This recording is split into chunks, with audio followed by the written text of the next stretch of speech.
कहो या श्याम कहो, दोनों से बेड़ा पार है। चाहे राम कहो या श्याम कहो, दोनों से बेड़ा पार है। जय राम राम जय राम राम, जय राम राम जय राजा राम, जय श्याम श्याम जय श्याम श्याम, जय श्याम श्याम जय श्यामा श्याम।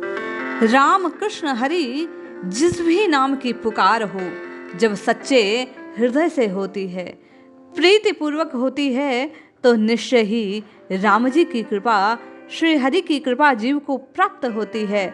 साधक का नाम जपना सिद्ध हो जाता है। मानस में कहा गया, जहि पर कृपा न करहि पुरारी, सोनर पाव मुनि भगति हमारी।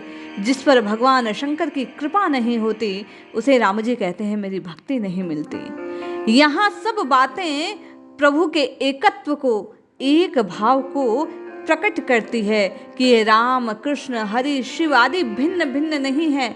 आपकी प्रीति प्रभु के जिस भी स्वरूप में हो जाए, उसी को इष्ट रूप में मानकर नित्य निरंतर दूसरे की ओर दृष्टि डाले बिना, किसी और कर दोषारोपण किए बिना, प्रेम और भक्ति और विश्वास से प्रभु के उसी नाम का निरंतर जप करते रहिए। जैसे मंजिल तक पहुंचने के लिए अनेक रास्ते होते हैं, उसी प्रकार प्रभु तक पहुंचने के लिए ये भिन्ना भिन्न नाम है। वास्तव में है तो अभिन्न ही, किंतु रुचि की दृष्टि से, भाव की दृष्टि से भिन्न भिन्न प्रतीत होते हैं। किसी एक नाम को पकड़कर प्रभु की शरणागति लेना निश्चय ही प्रभु तक पहुंचने का सरलतम मार्ग है। पिछले कुछ दिनों से आप और हम एक यात्रा कर रहे हैं कि प्रभु के इन नामों की पुकार वास्तव में करनी कैसी चाहिए। हम अनेक कथाओं के माध्यम से ये जानने और सीखने का प्रयास कर रहे हैं कि वास्तव में भक्त का भाव कैसा होता है। आज द्वापर की एक कथा के माध्यम से हम और आप सीखेंगे कि राम जी कब रीझते हैं, कृष्ण कब आपकी प्रीति में रीझ कर आपके पीछे पीछे चलते हैं, कैसा नाम पुकारना सार्थक होता है। वस्तुतः जैसे बाबा ने कहा, भाय अभाय अनक आलस हूँ, नाम जपत मंगल दिशि दश हूँ। लेकिन हम और आप तो जल्दी में हैं, शीघ्रता से तत्काल लाभ चाहते हैं, और इस तत्काल के लिए कुछ रीति, कुछ भाव, कुछ विश्वास अधिक होना चाहिए। और आज की कथा हमें वास्तविक नाम जप कब होता है, नाम जप की सिद्धि का क्या संकेत होता है, ये बातें प्रकट करेगी। एक दिन भगवान कृष्ण का जन्म दिवस, सब में उल्लास और हर्ष का अनुभव था, शुभ अवसर था। सत्यभामा जी ने आज कृष्ण के जन्म दिवस को अधिक उल्लास से मनाने के लिए एक तुलादान करने का संकल्प लिया है। उन्होंने प्रभु को केसर रंजित हृदय से स्नान आदि करवा एक रजत तुला मंगाई और उसके एक पलड़े पर श्री यदुनंदन श्री कृष्ण को विराजमान करवाया। उस अति सुंदर पलड़े पर प्रभु विराजमान है। दूसरी ओर प्रभु को तोलने के लिए ये जो सत्यभामा जी हैं, ला लाकर देश विदेश से इन्होंने जो भी स्वर्ण आभूषण, स्वर्ण मंजूषाएं इकट्ठी कर रखी थी, ला ला के पलड़े के दूसरी ओर रखने लगी। इनके हृदय का भाव था कि मैं अपने ही आभूषणों से, अपने ही कंचन से प्रभु को तोलूंगी और उन सबको दान कर दूंगी। आज प्रभु के जन्म दिवस पर न्यौछावर कर दूंगी। ला लाकर मंजूषाएं रखने लगी। धीरे धीरे धीरे धीरे सारे रत्न आभूषण लाकर उन्होंने पलड़े के दूसरी ओर रख दिए। लेकिन उन्होंने देखा कि प्रभु का पलड़ा तो जिसका तस है, उठता ही नहीं। वे कुछ हृदय में घबरा सी गई।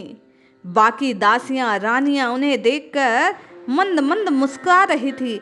व्यंग्यात्मक दृष्टि स्नेह भरे प्रकाश के साथ आज सत्यभामा पर टिकी थी। निराश होकर सत्यभामा जी रुक्मिणी के पास गई और बोली, जीजी अब क्या होगा? मेरा भाव तो चूर हो गया, अब तो मेरे पास कुछ भी नहीं है। कोई तो युक्ति होगी हे सखी श्री कृष्ण को तोलने की। रुक्मिणी जी सहानुभूतिशील होकर कहने लगी, अरे मेरे गहने ले ले, मुझ में और तुझ में कोई फर्क थोड़ी ना है। पर हे सखी, मुझे विश्वास नहीं है कि ये प्राण वल्लभ इन बहुमूल्य रत्नों से, इन बहुमूल्य आभूषणों से तुल ही जाएंगे। क्या क्या कहती हो? ऐसा क्या हो गया? सत्यभामा जी आश्चर्य से पूछ रही थी। किंतु रुक्मिणी जी कहती है, मेरे पास एक उपाय है, यदि तुम चाहो तो मैं कर सकती हूँ।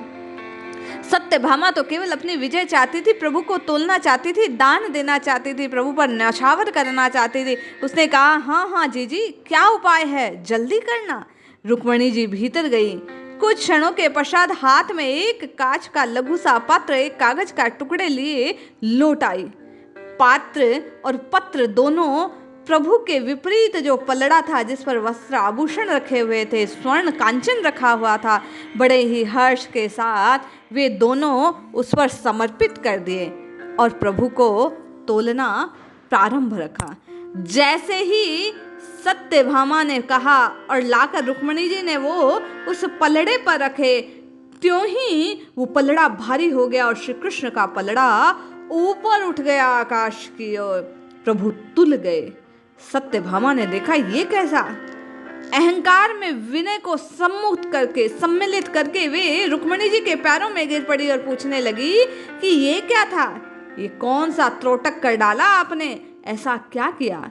ऐसा कहने पर रुक्मिणी जी ने सत्यभामा को उठाकर चरणों से हृदय से लगा लिया और कहा, कोई जादू नहीं है, तू देख रही इसमें है क्या।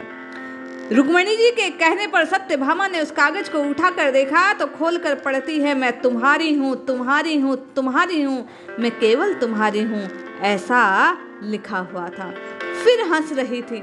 बोले, जीजी, इस कांच के पत्र में क्या था जिसे गुरुता ने श्री हरि को, श्री केशव को बिल्कुल हल्का कर दिया? रुक्मिणी जी बड़ी ही सकुचाती हुई सी बोली, अरे कुछ नहीं, इसमें मेरे आंसू हैं। जब कभी मुझे किसी भाव में बहकर माधव की याद आने लगती है, नेत्रों से झरझर अश्रु की धारा बहने लगती है, तो कभी कभी उन्हें उपहार मान लेती हूँ कि केशव मुझसे इतना प्रेम करते हैं, इसलिए इनकी याद में नेत्र से आंसू झर रहे हैं, तो उपहार मान इन्हें इस कांच के पात्र में इकट्ठा कर लेती हूँ। अरे इसमें कुछ भी नहीं है। जैसे ही रुक्मिणी जी ने अपने हृदय का ये भाव सत्यभामा के सामने रखा, वह कहने लगी, अच्छा अच्छा जीजी, धन्य धन्य धन्य हो आप। सत्यभामा के मुख से सिर्फ यही शब्द निकले। श्री कृष्ण के चरणारविंद में उनका मस्तक टिक गया। सत्यभामा कहने लगी, प्रभु मैं आपकी लीला को समझ गई। आप केवल उसी के ऊपर न्यौछावर होते हैं, आप केवल उसी के तुलते हैं, आपका भार उसी से ज्यादा होता है जो केवल केवल केवल आपसे प्रेम करता है। आपकी याद में जिसके नेत्रों से अश्रु की धारा अनायास चल पड़ती है। देखने योग्य, सुनने योग्य बात हर नाम जापक के लिए, हर प्रभु के प्रेमी के लिए केवल और केवल इतनी है कि जब आपके और मेरे हृदय में प्रभु के लिए इतना प्रेम हो जाएगा कि पुकारते पुकारते इन नेत्रों से अश्रु की धारा अनायास बहने लगेगी। रात दिन चाहे ना चाहे, कैसे भी भाव में हो, हमें केवल और केवल जिह्वा से प्रभु का नाम स्मरण होगा, रोम रोम प्रभु को पुकारने लगेगा। उसी दिन वो माधव, वो राम, वो शिव हमारे पुकारने से दौड़े चले आएंगे। हम और आप इस कथा के मर्म को हृदय में धारण कर नित्य निरंतर प्रभु के प्रेम में, प्रभु के नाम की पुकार लगाते रहें, जिससे हमारे और आपके हृदय में भी रुक्मिणी जी के जैसा भाव उत्पन्न हो और प्रभु आपके और मेरे प्रेम से तुल जाए। हमें भी अपने चरणों से लगा लें, अपने हृदय से लगा लें। इसलिए जपिए जपिए जपिए, भाव से, विश्वास से, श्रद्धा से नित्य निरंतर केवल और केवल श्री हरि के नाम को जपिए, निश्चय ही कल्याण होगा। राम राम कहने से राम जी अवश्य आएंगे। जय श्री हरि।